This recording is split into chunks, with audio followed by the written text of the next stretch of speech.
आज के सेशन का थीम है, टॉपिक है पॉजिटिव थिंकिंग। ये जो टर्म है ये सबने सुनी है, पॉजिटिव थिंकिंग क्या होती है, लेकिन इससे रिलेटेड बहुत कंफ्यूजन है। तो सबसे पहले बजाय ये बताने की कि पॉजिटिव थिंकिंग क्या है, मैं अपना एक्सपीरियंस आपके साथ में शेयर करूंगा कि पॉजिटिव थिंकिंग क्या नहीं है, फिर आएंगे कि पॉजिटिव थिंकिंग क्या है।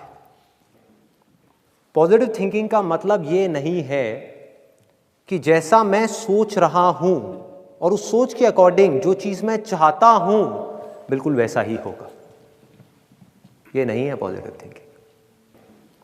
दूसरा, पॉजिटिव थिंकिंग ये भी नहीं है कि मैं ये चीज पाना चाहता हूं और मुझे ये चीज हर हाल में चाहिए और ये चीज मुझे मिलेगी ही मिलेगी अगर मैं उसके बारे में पॉजिटिव सोचता रहूंगा, तो ये भी पॉजिटिव थिंकिंग नहीं है। तीसरा, जो ज़्यादातर लोग सोचते हैं पॉजिटिव थिंकिंग के बारे में, पॉजिटिव थिंकिंग ये भी नहीं है कि अगर आप अपने फ्यूचर के बारे में सब कुछ अच्छा ही सोचते रहो, कुछ भी बुरा ना सोचो। बुरा इन द सेंस कि मेरे साथ में गलत हो जाएगा, गलत हो जाएगा, आप बस यही सोचते रहो कि मेरे साथ में सब कुछ अच्छा होगा, मेरी लाइफ में सब कुछ अच्छा होगा, तो आपके साथ अच्छा ही होगा। ये भी पॉजिटिव थिंकिंग नहीं है। ये तीनों ही अनरियलिस्टिक विशफुल थिंकिंग है। आपकी एक विश है, एक उम्मीद है, लेकिन इसका रियलिस्टिक पॉजिटिव थिंकिंग से दूर दूर तक कोई कनेक्शन नहीं है। मैं आपको एक एग्जांपल देता हूं, बड़ा सिंपल सा, रियल लाइफ, जिससे आप सब लोग आराम से रिलेट कर पाओगे। कितने लोग स्टूडेंट्स हैं यहां पर? तो आज से 2-3 साल पहले एक न्यूज़ आई थी जो मैंने एक न्यूज़पेपर में पढ़ी थी, आप में से भी बहुत सारे लोगों ने शायद पढ़ी होगी, और ऐसी न्यूज़ आती रहती है। एक स्टूडेंट था 12th स्टैंडर्ड का, ब्रिलियंट स्टूडेंट। उसने अपनी एक गोल सेटिंग करी, उसने अपना एक टारगेट बनाया कि मुझे 12th में, मतलब के बोर्ड्स के एग्जाम्स में 98% चाहिए, और उस टारगेट के बेस पे उसने आगे की अपनी सारी प्लानिंग कर ली कि जब मेरे 98% आएंगे तो मेरा इस कॉलेज में एडमिशन होगा, फिर मैं ये करूँगा, फिर मैं वो करूँगा, ऐसे ऐसे सारी प्लानिंग करता चला गया। एग्ज़ाम्स हुए, रिजल्ट्स आए, उसकी परसेंटेज आई 96%, और उस लड़के ने सुसाइड कर लिया। और ऐसे एक या दो एग्जाम्पल नहीं है, इंडिया के अंदर हज़ारों ऐसे एग्जाम्पल्स हैं जिन्होंने नंबर कम आने की वजह से सुसाइड कर लिया। ये तो हो गया एक एक्सट्रीम एग्जाम्पल, लेकिन अगर मैं बात करूं उन स्टूडेंट्स की जो नंबर कम आने की वजह से डिप्रेशन में चले गए, परेशान हो गए, जिंदगी से हार गए, जिनका कॉन्फिडेंस जीरो हो गया, जिनको कुछ समझ नहीं आ रहा कि हम आगे क्या करें, तो ऐसे कितने स्टूडेंट्स होंगे इस टाइम इंडिया में? लाखों हैं, करोड़ों हैं, पता नहीं कितने हैं जिनकी जिंदगी खराब हो रही है। किस वजह से? एक गलत ट्रैक पे चलने की वजह से।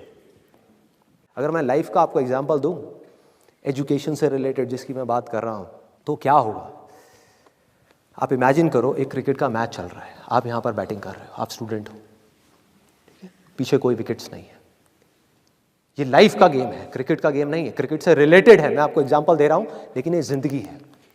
आप यहां पर बैटिंग कर रहे हो, पीछे कोई विकेट्स नहीं है, कोई विकेट कीपर नहीं है, कोई और प्लेयर्स नहीं है, सामने से लाइफ है, जिंदगी है, जो एक के बाद एक बॉल फेंकती चली जा रही है।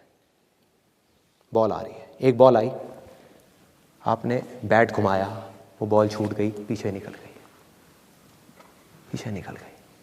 अब आप क्या करोगे? सुसाइड करोगे? एक बॉल छूट गई, समझना इस बात को जो मैं बोलने वाला हूं, एक बॉल छूट गई, सुसाइड करोगे? आप पेरेंट्स हो, आपके बच्चे से एक बॉल छूट गई, क्या कहोगे उसको? मर जा? क्या कहोगे उसको कि तू हार गया, जिंदगी से हार गया, अब तू कुछ नहीं कर सकता, तू किसी काम का नहीं है? ये करोगे? तो क्या है लाइफ? लाइफ को समझो। लाइफ वहां तक नहीं है जहां तक आप सोच रहे हो, आपकी सोच से परे है। जहां तक आपकी सोच नहीं पहुंच सकती वो है असली जिंदगी। तो हुआ क्या? एक बॉल छूट गई, वो बॉल क्या थी? वो एक अपॉर्चुनिटी थी जो नंबर्स के रूप में आपके सामने आ रही थी, एग्जाम्स के रूप में आपके सामने आ रही थी कि भैया 12th के एग्जाम्स हैं, सामने से जिंदगी ने एक अपॉर्चुनिटी फेंकी, वो निकल गई। मैं ये नहीं कह रहा वो अपॉर्चुनिटी नहीं थी, मान लिया नंबर आ जाते तो ठीक है, कुछ अच्छा हो जाता, निकल भी गई, तो क्या फर्क पड़ता है भाई? ये गेम ऐसी है जहां पर मैंने आपको कहा ना, कोई विकेट्स नहीं है, कोई और प्लेयर नहीं है, मतलब कि आप चाहो भी तो इस जिंदगी के खेल में आउट नहीं हो सकते तब तक जब तक कि आप मैदान को छोड़ करके भाग नहीं जाते।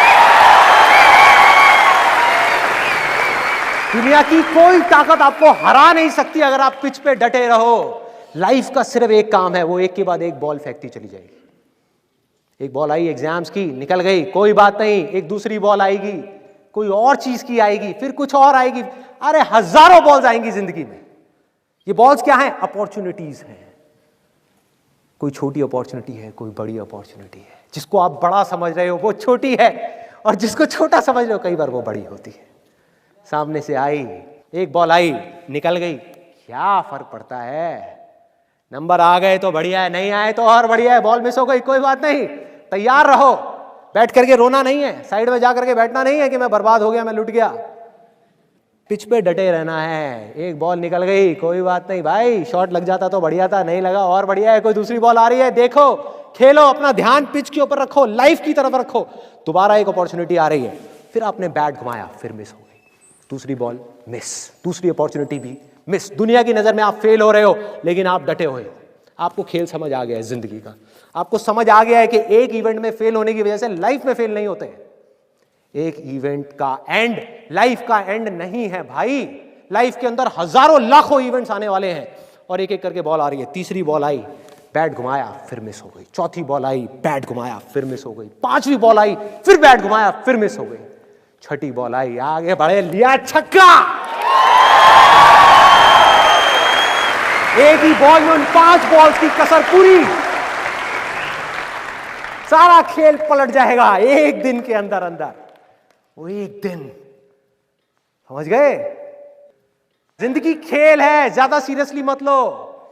एक बॉल पे छक्का पड़ गया, अब उसके बाद भी बैठना नहीं है या मैंने छक्का मार दिया, छक्का मार दिया। वो 10 साल पहले मैंने छक्का मारा था, अबे क्या हो गया? 10 साल बहुत पीछे है, आज क्या कर रहा है ये मैटर करता है। तो करना क्या है? चाहे बॉल छूटे या छक्का पड़े, भाई खेलते रहो मरते दम तक। जो लाइफ सामने से फेंक रही है उसको देखते रहो, ध्यान अपना लाइफ के ऊपर रखो। सक्सेस की तरफ या फेलियर की तरफ नहीं है, ये टेम्पररी चीजें हैं, आएंगी जाएंगी, आएंगी जाएंगी, आएंगी जाएंगी, कोई मैटर नहीं करता। जिंदगी खेल है, इस खेल को खेलना है, देखते रहना है, अपनी नजरें गड़ाए रखनी है। एक के बाद एक बॉल आएगी और कोशिश करते रहना है। जो कोशिश कर रहा है वो सक्सेसफुल है, जो थक करके बैठ गया है वो फेलियर है। जो खुश होकर के साइड में बैठा हुआ है कि हाँ मैंने छक्का मारा था 4 साल पहले, वो भी फेलियर है। फेलियर है भाई, जिंदा लाश है, जिंदा लाश है, धरती के ऊपर बोझ है। क्या कर रहा है कि बस एक छक्का लग गया, बैठ गया जा करके, बस हो गया, खेल खत्म जिंदगी का। बस एक छक्का मारने के लिए आए थे जिंदगी में, और कुछ नहीं करना। 100 छक्के क्यों नहीं, 1000 छक्के क्यों नहीं? हाँ, प्रॉब्लम क्या है? ये है जिंदगी का खेल, जिसको हमको समझना है, जिसके अंदर हमको पक्के होना है। और ये है पॉजिटिव थिंकिंग का असली मतलब कि realistic positive thinking based upon fearless action. बिना किसी डर के एक्ट करना है। अब देखो ना, आपका डर गायब, स्ट्रेस गायब, डिप्रेशन गायब, प्रेशर गायब। कि जब आप अपने दिमाग में आपने बिठा ली मेरी बातें, अगर जो मैं बोल रहा हूं कि भाई नंबर आ गए, मेरे को अपनी तरफ से कोई कसर नहीं छोड़नी पढ़ाई में, जान लगा दूंगा पढ़ने के अंदर। अब पढ़ाई क्या चीज है, जिंदगी में जो भी काम करूंगा उसमें जान लगा दूंगा। और जो मैं चाह रहा हूं वो हुआ तो अच्छा है, और जो मैं चाह रहा हूं अगर वो नहीं हुआ तो और अच्छा, और अच्छा। आज समझ नहीं आ रहा, आगे जाकर के समझ आएगा कि ऐसा क्यों हुआ था। आप में से कितने लोग जॉब के लिए ट्राई कर रहे हैं, मतलब कि इंटरव्यूज दे रहे हैं और ट्राई कर रहे हैं, या अपनी जॉब चेंज करना चाहते हैं? इंटरव्यू जॉब की एग्जांपल ज्यादा देना, जो हुक्म मेरे आता। तो अब आ रहा है आपके पास में जॉब का एग्जांपल। अब इसमें देखो, जो चीज़ मैंने अभी आपको बताई उसी को जॉब के एग्जांपल में रिलेट करो। 2 एक्सट्रीम्स हैं। एक है नेगेटिव थिंकिंग, आप इंटरव्यू देने के लिए जा रहे हो और पहले ही क्या सोच रहे हो अपने माइंड के अंदर कि यार मेरा तो होगा ही नहीं, मैं 4 बार गया इंटरव्यू देने के लिए तब भी मेरा नहीं हुआ, मेरी तो किस्मत ही ख़राब है, मुझे तो नौकरी मिल ही नहीं सकती, मेरी तो शक्ल देख करके मुझे अंदर नहीं घुसने देते, पहले ही बाहर निकाल देते हैं, 4-4 घंटे वेट कराते हैं। ऐसी चीज़ें आती हैं दिमाग में। ये हो गया एक एक्सट्रीम, मतलब कि नेगेटिव थिंकिंग। ये तो भाई आपको ख़त्म करेगी ही करेगी, इसमें कोई डाउट ही नहीं है, ये आपको अंदर से खोखला कर देगी। दूसरी एक्सट्रीम, जिसको लोग पॉजिटिव थिंकिंग बोलते हैं, जो सिर्फ एक विशफुल थिंकिंग है, पॉजिटिव थिंकिंग नहीं है। वो क्या है? अनरियलिस्टिक विशफुल थिंकिंग, कि मैं जा रहा हूं ये इंटरव्यू देने के लिए, 4 बुक्स पढ़ी, मोटिवेट हो गए, मेरे सेशंस देखे, एकदम से मोटिवेट हो गए, एनर्जी बढ़ गई। सेशंस में जो मैं बोल रहा हूं उसकी गहराई तक नहीं गए, बस ऊपर ऊपर से सुन लिया, ऊपर ऊपर से सुन लिया। मैं कहता हूं ना, चीज़ों को छोड़ो, चीज़ों को नहीं छोड़ा, चीज़ों को ही पकड़ लिया। मैं कहता हूं काम को पकड़ो, काम को छोड़ दिया, काम नहीं किया उस इंटरव्यू के लिए। और किसको पकड़ा? रिजल्ट को पकड़ लिया, आउटकम को पकड़ लिया। क्या दिमाग में भर दिया? कि मैं जा रहा हूं ये इंटरव्यू देने के लिए और ये जॉब हर हालत में मुझे मिलेगी ही मिलेगी। है ना एटीट्यूड, कॉन्फिडेंस है ना पूरा? बढ़िया है, बहुत बढ़िया है। ऐसा अगर कोई बंदा मुझे आकर के मिलेगा ना, मैं उससे पूछूंगा क्यों भाई, तुझे क्यों मिलेगी? बाकी के जो 100 लोग आ रहे हैं वहाँ पे, वो क्या टाइम पास के लिए आ रहे हैं? वो दूसरे ग्रह के हैं, वो 5वीं फेल है, उनके पास डिग्री नहीं है, उनके पास डिप्लोमा नहीं है, उन्हें जॉब नहीं चाहिए, उनकी फैमिली में कोई प्रॉब्लम्स नहीं है, उन्हें पैसा नहीं चाहिए। तुझे ही क्यों मिलनी चाहिए? उनको क्यों नहीं मिलनी चाहिए? वो बेवकूफ़ हैं जो वहाँ पर आ रहे हैं इंटरव्यू देने के लिए, उनके पैसे नहीं लग रहे बस की टिकट के वहाँ तक आने के लिए, उन्हें क्यों नहीं मिलनी चाहिए? तो ये क्या है? अनरियलिस्टिक विशफुल थिंकिंग, जो लोगों को खत्म कर देता है, अंदर से खोखला बना देता है। किस तरीके से? देखो कितना सिंपल है इसको समझना। अगर आप अपने दिमाग में बोलते जाओगे कि नौकरी मुझे मिलेगी मिलेगी मिलेगी मिलेगी मिलेगी, तो क्या होगा? टेम्पररी बेसिस पे आपका कॉन्फिडेंस बढ़ जाएगा। मैं ये नहीं कह रहा नहीं बढ़ेगा, बढ़ जाएगा भाई, बहुत बढ़ जाएगा, और जरूरत से ज्यादा बढ़ जाएगा। जैसे अंडर कॉन्फिडेंस खराब है तो ओवर कॉन्फिडेंस भी उतना ही खराब है। किस तरीके से? आपका कॉन्फिडेंस इतना बढ़ जाएगा कि आपको विश्वास होने लग जाएगा कि यार ये तो नौकरी मुझे मिलेगी ही मिलेगी। और जैसे ही आपको बिलीफ हुआ, जैसे ही आपके अंदर से आया कि मुझे नौकरी मिलेगी या मिलने ही वाली है या मिलनी ही मिलनी है, तो क्या होगा? उसके बेस पे ऑटोमेटिकली सपनों का महल खड़ा होना शुरू हो जाएगा कि अच्छा ये कंपनी है, कितनी बढ़िया कंपनी है। देखो जब मेरा यहाँ पे सिलेक्शन हो जाएगा तो मैं जा करके ये करूँगा, मैं वो करूँगा, मैं जा करके अपनी एक बाइक खरीदूँगा, उस पैसे से मैं ये बनाऊँगा वो बनाऊँगा। प्लानिंग होना शुरू हो जाएगी। होता है ऐसा? दिमाग चलना शुरू हो जाता है, और ये सेकंड्स में चलता है। मतलब ये सब चीज़ें मेरे को बोलने में 5 मिनट लग रहे हैं, लेकिन ये 1 सेकंड के 1000वें हिस्से में होता है। जैसे ही आपका ध्यान काम से हट करके आउटकम की तरफ गया, एक्सपेक्टेशंस का पूरा महल खड़ा हो गया। वो होना ही होना है। और उस महल के साथ में क्या खड़ा होएगा? उसके साथ साथ ही ये दोनों चीजें साथ साथ होती हैं। डर कि अगर ये महल टूट गया तो क्या होगा, आना ही आना है। कि अगर नहीं मिली तो क्या होगा, कहाँ जाऊंगा, क्या करूंगा, मेरी फैमिली का क्या होगा, मम्मी का ऑपरेशन भी कराना है, हाँ, फैमिली में प्रॉब्लम चल रही है, पापा का बिजनेस भी फेल हो गया है। ऐसी चीज जिसका जॉब से कोई कनेक्शन नहीं है। सोचो, समझने की कोशिश करना जो चीज मैं बोलने वाला हूं। ये क्या है? ये सब ये आपकी प्रॉब्लम्स हैं कि मुझे पैसा चाहिए, मेरे पास सर्वाइवल के लिए भी पैसा नहीं है, घर खर्च के लिए भी पैसा नहीं है, मुझे नौकरी चाहिए भाई, बिना नौकरी के शादी भी नहीं होगी। सब मेरा मजाक उड़ा रहे हैं दुनिया में, सबकी जॉब लग गई, मेरी नहीं लगी, मेरी अकेले की किस्मत खराब है, मुझे चाहिए।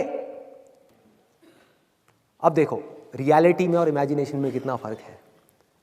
रियलिटी क्या है कि वो बंदा जो आपका इंटरव्यू ले रहा है, जिसकी वजह से आपको जॉब मिलने वाली है, उसको रत्ती भर भी फर्क नहीं पड़ता कि आपकी प्रॉब्लम्स क्या है,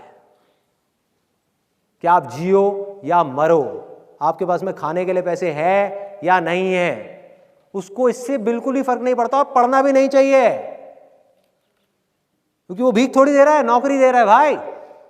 तो उसको किस चीज से फर्क पड़ता है? उसको सिर्फ एक चीज से फर्क पड़ता है कि मेरा फायदा किस चीज में है, मेरी कंपनी का फायदा किस चीज में है, कि आपको रिक्रूट करके आपका कॉन्फिडेंस कैसा है कैसा नहीं है, कोई फर्क नहीं पड़ता भाई।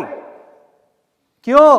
क्योंकि अगर 100 चीजें देखी जाती हैं किसी को रिक्रूट करने से पहले, किसी भी ऐसे इंसान से पूछना जो एचआर डिपार्टमेंट में हो या किसी सीनियर पोजीशन पे हो, जिसने कभी किसी के इंटरव्यूज लिए हो, तो आप समझ जाओगे जो चीज मैं बोल रहा हूं। Confidence is just one of them. कि अगर किसी इंसान के अंदर 20 क्वालिटीज देखी जाती हैं तो कॉन्फिडेंस सिर्फ एक है, सब कुछ नहीं है। किसी के अंदर कॉन्फिडेंस तो बहुत है, स्किल्स ही नहीं है। स्किल्स हैं, एक्सपीरियंस नहीं है। एक्सपीरियंस है, एटीट्यूड नहीं है। कुछ भी हो सकता है जिसकी वजह से आपको नौकरी ना मिले। मतलब कि वो नौकरी मिलना या ना मिलना आपके हाथ में है ही नहीं। और इस चीज को हम जितनी जल्दी समझ जाएं उतना अच्छा है हमारे लिए। तब हम प्रॉब्लम का सोल्यूशन निकाल सकते हैं। जो चीज हमारे हाथ में है ही नहीं उसके बारे में हम सोचते रहेंगे तो क्या होगा, एक ऐसी इमेजिनेशन क्रिएट होगी जो अगेन आपके हाथ में नहीं है, क्योंकि उसकी जड़ ही खराब है, फाउंडेशन ही खराब है। तो करना क्या है, अपने फायदे से हट जाओ। आपको क्या चाहिए, नौकरी चाहिए, भूल जाओ अपनी नौकरी को, भूल जाओ अपने फायदे के बारे में, उस कंपनी के फायदे के बारे में सोचो। Realistic positive thinking. जिस कंपनी में इंटरव्यू देने के लिए जा रहे हो, अब आप कुछ ऐसा करने वाले हो जो बाकी के 100 लोग नहीं कर रहे। बाकी के जो 100 लोग हैं वहां पर, वो भी नौकरी मांगने के लिए आ रहे हैं। आप क्या कर रहे हो, आप नौकरी मांगने के लिए नहीं जा रहे। आप उस कंपनी के ऊपर स्टडी कर रहे हो, देख रहे हो उस कंपनी के प्रोडक्ट्स और सर्विसेज क्या हैं, उसकी वेबसाइट को स्टडी कर रहे हो, जो जॉब प्रोफाइल है आपकी जिसके लिए आपको बुलाया जा रहा है उसको स्टडी कर रहे हो, उसको समझ रहे हो कि किस तरह का रोल आपको देने की बात की जा रही है, और अपनी स्ट्रेंथ्स के अकॉर्डिंग आप देख रहे हो कि उस जॉब प्रोफाइल में आप किस तरह से फिट हो सकते हो, क्या ऐसा कर सकते हो जिससे कि उस कंपनी का कुछ फायदा हो। ये सब चीजें आपको बोलने की जरूरत नहीं है। अगर ये सब आपने रिसर्च ही कर ली और अपने माइंड में जाकर के बैठ गया तो आपकी आंखों के अंदर ये सब चीजें नजर आएंगी सामने वाले बंदे को। मतलब आप कहां गोल सेटिंग कर रहे हो, कहां काम कर रहे हो, वो काम जो अभी करना है। और जब आप जॉब इंटरव्यू देने के लिए जा रहे हो, जब उस कमरे में एंटर करने वाले हो, तो आप क्या सोच रहे हो। देखो वहां पे जो बाकी के लोग हैं वो दो ही चीजें सोच सकते हैं, या तो ये डरे हुए होंगे ज्यादा से ज्यादा लोग वहां पर कि पता नहीं मुझे मिलेगी नहीं मिलेगी, मिलेगी नहीं मिलेगी, बकवास। जिसके अंदर पहले ही इतना डर आ गया उसके मिलने के चांसेस वैसे ही कम हो गए। दूसरे होंगे जो बैठ करके सोच रहे होंगे हाँ मुझे ही मिलेगी, मुझे ही मिलेगी, मुझे ही मिलेगी। क्यों मिलेगी, कोई वजह ही नहीं है। तो फिर आप क्या कर रहे हो उस समय, आप वहां पर बैठ करके बड़े ठंडे दिमाग से ना ये सोच रहे हो कि नहीं मिली तो क्या होगा, ना ये सोच रहे हो कि मिल गई तो क्या होगा। बड़े आराम से अपने अंदर ही अंदर बोल रहे हो कि भाई मैं जितना रिसर्च कर सकता था इस कंपनी के बारे में वो मैंने करी, जितना रिसर्च कर सकता था इस जॉब प्रोफाइल के बारे में वो मैंने करी, जितना मैं एफर्ट डाल सकता था उतना मैंने डाला। इस जॉब इंटरव्यू के लिए अपना 100% लगाया, पूरी तैयारी के साथ आया, और अंदर जाकर के भी अपनी पूरी तैयारी के साथ बोलने वाला हूं। जो भी वो पूछने वाले हैं उसके बाद में अगर मुझे नौकरी मिली तो अच्छा है मेरे लिए भी और उस कंपनी के लिए भी, मेरे लिए भी और उस कंपनी के लिए भी। क्योंकि मैं सिर्फ जॉब इंटरव्यू में अपना 100% नहीं दूंगा भाई, जब ये जॉब मुझे मिलेगी ना अपने काम में भी अपनी जान लगा दूंगा, 100% दूंगा। और ये चीजें आपको बोलने की जरूरत नहीं पड़ेगी, जब आप वहां बैठे होगे ना आपकी आंखों में दिख रही होंगी। ये चीजें डिसाइड करेंगी कि नौकरी आपको मिलेगी या किसी और को मिलेगी। और दूसरी तरफ से आप क्या सोच रहे होगे, एक तरफ से तो ये हो गया कि अगर मिल गई तो भैया अच्छा है मेरे लिए भी और उस कंपनी के लिए भी, और अगर नहीं मिली तो मेरे लिए तो बहुत अच्छा है, इस बेचारी कंपनी का नुकसान हो गया। इनको पता ही नहीं है इन्होंने क्या खो दिया। भाई मैंने तो काम करना था इस कंपनी में, मैं काम करने के लिए ज्वाइन कर रहा था, धोखा देने के लिए नहीं।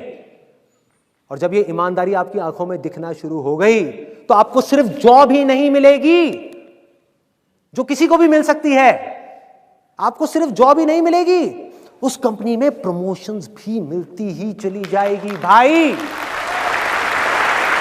फाउंडेशन स्ट्रांग है, नींव मजबूत है। आप हवाई महल खड़े नहीं कर रहे, आप सीधी सी बात कर रहे हो कि जॉब इंटरव्यू है, मुझे आज क्या करना है, कल क्या होगा छोड़ो, आज क्या करना है भाई, जॉब इंटरव्यू की तैयारी करनी है।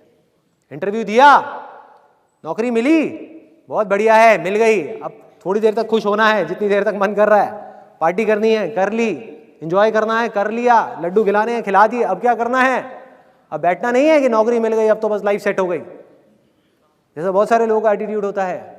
नहीं, जॉब मिल गई, this is not the end, life तो भैया बॉलिंग करती चली जा रही है। अब मुझे अपना 100% लगाना है इस काम के अंदर। जब तक इस काम को मैं इस हद तक नहीं कर लेता जिस हद तक कोई सपने में भी करने का नहीं सोच सकता, जब तक इस काम को मैं इतने परफेक्शन के साथ नहीं कर लेता, इस काम में मैं एक्सीलेंस अचीव नहीं कर लेता, तब तक मैं रुकने वाला नहीं हूं भाई। तो प्रमोशन होनी है, आगे बढ़ना ही बढ़ना है। और किसी वजह से अगर आपको निकाल भी दिया उस कंपनी से तो आपको डर नहीं होगा, क्योंकि आप एक पक्के खिलाड़ी होगे भाई। हाँ, आपको विश्वास होगा, और वो विश्वास अंधविश्वास नहीं होगा कि मैं ये कर सकता हूं, मैं वो कर सकता हूं। वो विश्वास होगा क्योंकि आप उस काम के पक्के खिलाड़ी हो। चाहे वो सिंपल सी अकाउंटिंग की जॉब है, पकड़ो उस चीज को जो मैं बोल रहा हूं, जिस डायरेक्शन में मैं जा रहा हूं, कि अगर आपका फोकस हमेशा काम पे रहा तो क्या होगा, आप एक परफेक्ट अकाउंटेंट बन गए। वो कंपनी बंद भी हो गई, आप किसी दूसरी कंपनी में भी गए तो वो कॉन्फिडेंस आपकी आंखों में नजर आएगा। आप जा करके बोलोगे मुझे कोई सैलरी मत देना 1 महीने के लिए, मेरा काम देखो, और अगर काम पसंद ना आए तो मुझे जाने के लिए बोलना। आप बोल ही नहीं सकते मुझे जाने के लिए, काम तो देखो मेरा। है इतनी ताकत बोलने की, है इतना कॉन्फिडेंस बोलने का, वो कहां से आएगा? वो हवाई कॉन्फिडेंस से नहीं आएगा, वो किसी अंधविश्वास से नहीं आएगा, वो आएगा विश्वास से, जो बेस्ड होगा आपकी नॉलेज के ऊपर, आपके एक्सपीरियंस के ऊपर, आपकी एक्सीलेंस के ऊपर, आपके जुनून के ऊपर, आपके जज्बे के ऊपर। उस काम को करने का जुनून, उस काम को करने का जज्बा, उस काम को करने का परफेक्शन। अगर आप किसी भी छोटे से छोटे काम में एक्सीलेंस अचीव कर गए ना भाई, लोग तो ढूंढते हुए आएंगे आपके पास में। कोई जाने नहीं देगा आपको अपनी कंपनी से, कोई नहीं निकालेगा। मतलब अगर इस रास्ते पर आप चले तो सिर्फ आपको नौकरी मिलना सिक्योर नहीं है, आपकी पूरी की पूरी लाइफ सिक्योर है।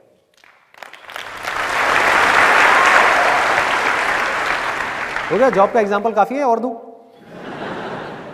अब एक और रियल लाइफ एग्जांपल, सिंपल सा।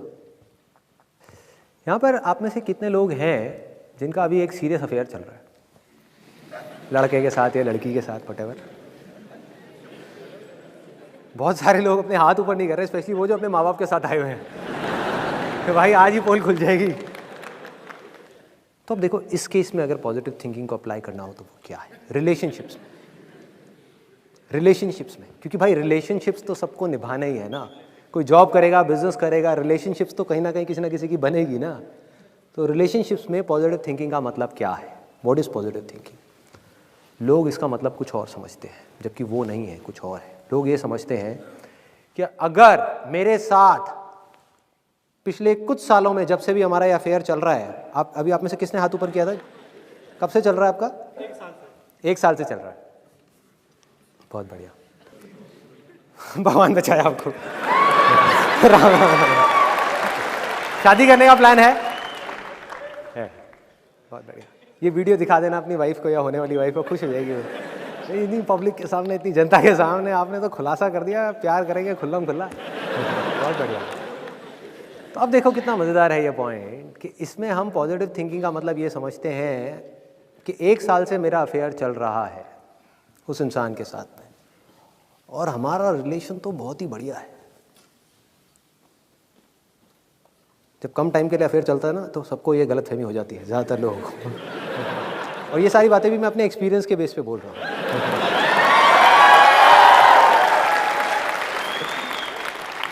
कोई थियोरेटिकल नॉलेज नहीं है। मैं और मेरी वाइफ पिछले 18 साल से साथ में है, 18 ईयर्स। हमारी इंटरकास्ट मैरिज है। मैं हिंदुस्तान से हूँ और वो पाकिस्तान से नहीं है। वो पंजाबी है और मैं बनिया हूँ, तो पंजाब से है।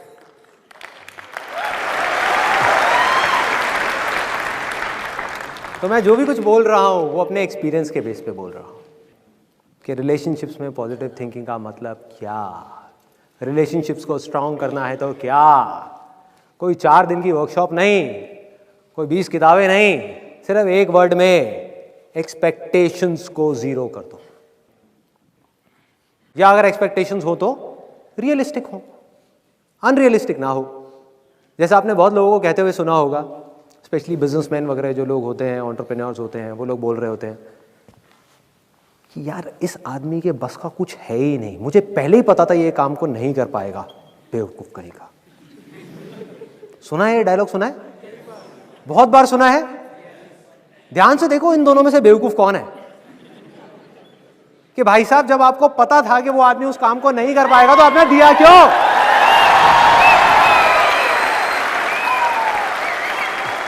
बेवकूफ वो नहीं है, बेवकूफ आप हो। मछली बेचारी आराम से पानी में तैर रही है, उसको कह रहे हो कि उड़ भाई उड़, चल बाहर निकल उड़, और वो नहीं उड़ रही तो मछली को देख के कह रहे हो बेवकूफ है। गुस्सा कर रहे हो उस मछली के ऊपर, अरे तेरे से उड़ा नहीं जाता, गधी है क्या, अकल नहीं है तेरे अंदर। ऐसी ऐसी चीजें हम करते हैं और फिर अपने गुस्से का ब्लेम उठा करके किसी और के ऊपर डाल देते हैं। हर आदमी के अंदर कोई ना कोई स्ट्रेंथ्स होती हैं, कोई ना कोई वीकनेसेस होती हैं। तो अगर उस आदमी से उतना ही एक्सपेक्ट करो जितनी की उसकी स्ट्रेंथ है, तो कभी भी आपको डिसअपॉइंटमेंट हाथ नहीं लगेगा। So simple.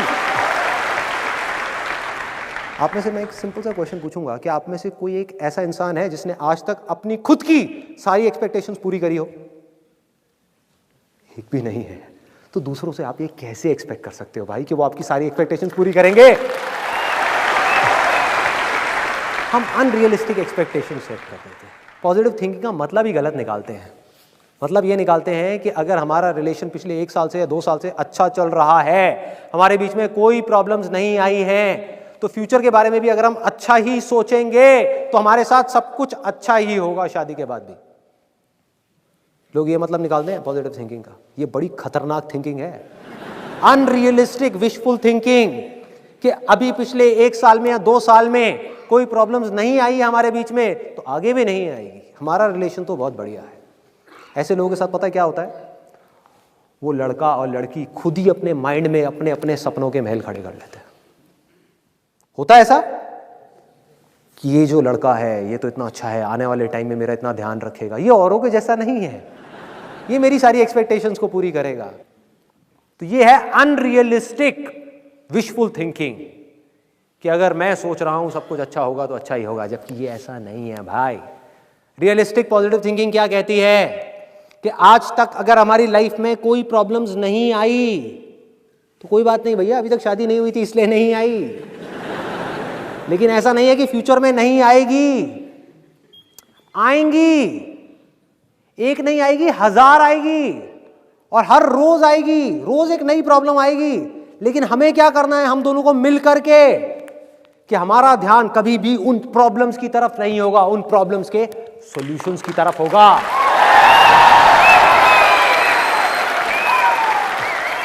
लड़ने पर नहीं होगा, रास्ता निकालने पर होगा।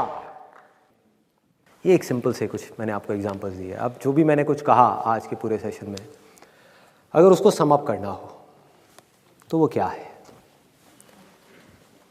अगर मैं अपने इस दुनिया को देखने के नज़रिए को उठा करके आप लोगों के सामने रखने की कोशिश करूं तो मेरा नज़रिया क्या है इस दुनिया को देखने का, जो मुझे डर से आज़ादी की तरफ ले जाता है, पूरी तरीके से फियरलेस बना देता है। कोई प्रेशर नहीं, कोई स्ट्रेस नहीं, कोई टेंशन नहीं, खुल के ज़िंदगी जीने के लिए आगे बढ़ाता है, दबाता नहीं है, रोकता नहीं है। वो क्या है? आने वाले कल में क्या होगा, कल तो बहुत दूर की बात हो गई, आने वाले पल में, मतलब कि अभी मैं आप लोगों के सामने यहां पर खड़ा हुआ आपसे बात कर रहा हूं, अगले सेकंड में जब मैं यहां से बाहर निकलूंगा क्या होने वाला है ये मैं नहीं जानता, कोई नहीं जानता। कोई जानता है? देखो लाइफ कितनी फ्रेजाइल है जिसके बेस पर हम प्लानिंग कर रहे हैं। ध्यान से देखना अभी क्या हो रहा है। सांस आई, गई, सांस आई, गई, सांस नहीं आई, खेल खत्म, सारे प्लान खत्म, सारे महल खत्म, सारी पावर खत्म, सारा पैसा खत्म, सारे रिलेशंस खत्म, सब कुछ खत्म, सब जल गया, क्या बचा? इसके पीछे हम इतनी टेंशन ले रहे हैं। जो चीज इतनी फ्रेजाइल है, जिसका कुछ पता ही नहीं है कि कब क्या होने वाला है, उसको ले लेकर के हम परेशान हो रहे हैं कि 20 साल बाद क्या होगा, मेरे पोते पोती की शादी में क्या होगा। ये प्लानिंग कर रहे हैं बैठ करके, क्या कर रहे हैं? तो मेरी लाइफ को देखने का नजरिया क्या है, मैं किस तरीके से जिंदगी को जीता हूं, कि आने वाले पल में क्या होने वाला है ये मैं नहीं जानता और ना मैं जानना चाहता हूं। क्योंकि अगर मुझे कोई आ करके ये बता भी दे, कोई ज्योतिष या कोई भी, कि भैया अगले पल में तेरे साथ ये होने वाला है, कल ये होने वाला है, 10 साल बाद ये होने वाला है, मैं उसको कहूंगा चल हट साइड में बैठ, मुझे नहीं जानना। क्योंकि अगर ये पता लग गया तो जिंदगी जीने का एक्साइटमेंट खत्म, मजा खत्म, थ्रिल खत्म, लाइफ बोरिंग, फिर जिंदगी जी नहीं पाऊंगा, जिंदगी कटेगी। पहले ही पता है मेरे साथ में अच्छा होने वाला है, बहुत बढ़िया है। पहले ही पता है मेरे साथ में बुरा होने वाला है, अभी से रोने बैठ जाओ, 2 साल बाद होगा, अभी से रोने बैठ जाओ, ठीक है। तो मैं नहीं जानता और ना मैं जानना चाहता हूं गुजरे हुए कल में क्या हुआ, कल मैंने ये सक्सेस अचीव करी, कल मेरी लाइफ में ये फेलियर आया, उसका इस आज से क्या कनेक्शन है। इन दोनों जगह पर जितनी मेरी एनर्जी वेस्ट हो रही है, कुछ एनर्जी यहां पड़ी हुई है, कुछ एनर्जी यहां पड़ी हुई है, कुछ पावर्स यहां पर हैं, कुछ पावर्स यहां पर हैं, पास्ट से और फ्यूचर से पूरी तरीके से खींच करके उस पूरी की पूरी एनर्जी को, उस पूरी की पूरी पावर को इस मूवमेंट में लेकर के आना है, जिसको बोलते हैं प्रेजेंट मूवमेंट।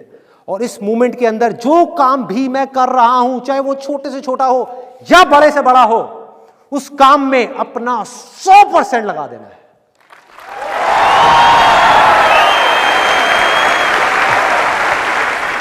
सिर्फ अपने माइंड को नहीं लगाना उस काम के अंदर, सिर्फ अपनी बॉडी को नहीं लगाना, अपनी आत्मा को डाल देना है उस काम के अंदर, उस काम को पूजा बना देना है।